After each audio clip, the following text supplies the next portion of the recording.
કવિતા શું છે? ઊંડે ધરુબાયેલી લાગણીઓનો કાગળ પર પડતો પડઘો છે કે ફાટફાટ ખુશીઓને શબ્દોના વાઘા પહેરાવી ઉજવાતી ક્ષણોનો સંગ્રહ છે. કવિતા જન્મે છે પણ કદી મરતી નથી.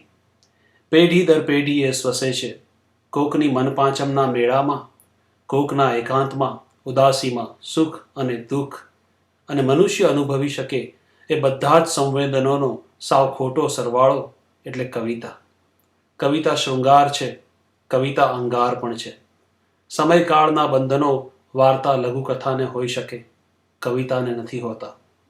રમેશ મનોજના શબ્દોમાં આજે પણ એ જ પ્રબળતા છે જે એ દિવસે પણ હતી. કવિતા તોફાન પણ હોય ને કવિતા ધ્યાન પણ હોય. કવિતા છંદોની શિસ્તમાં પણ હોય ને કવિતા આડેધડ રીતમાં પણ હોય. અંદર ઉદ્ભવતા ને ન સમતા આવેગો જ્યારે સાચો સાચ કાંઠા તોડી નાખે એ પળે કવિતા સર્જાતી હોય છે. ચોમાસાના ધોધમાર એકાંતો ને ઠંડા દિવસોમાં હુંફાળો વિરહ અને ઉનાળાના વેકેશનોની અર્થહીનતા, આ બધું અસ્તવ્યસ્ત મન મગજ કે દિલ વચ્ચે અટવાતું હોય ને કોઈની યાદ જડી આવે એક સ્મરણ ને કવિતા હાલી નીકળે છે. ઊભા છે વૃક્ષો ને લીલપ કપાય છે, પછી મારી ઉદાસ સાંજોનો પાયો નખાય છે. એવા શબ્દો જીવી જનાર શ્યામ સાધુની મુફલીસી છે કવિતા, કે ગોળી જેવું લગતા ખલીલની ખુમારી છે કવિતા.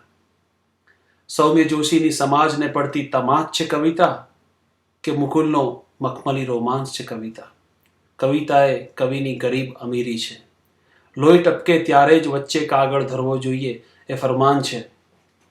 અને મનોજભાઈના શબ્દોમાં કહીએ તો ગઝલ હશે તારે કાજે મનોરંજન, પણ મારા માટે પ્રાણવાયુ છે. આ કવિતાના ઓક્સિજનને સ્વસ્થતા, તમામ સર્જકોને વંદન, અને નસોમાં એ તરતો દારૂગોળો ફૂટી ફૂટીને કવિતા રૂપે જન્મ્યા કરે એવી શુભકામનાઓ. Happy poetry day.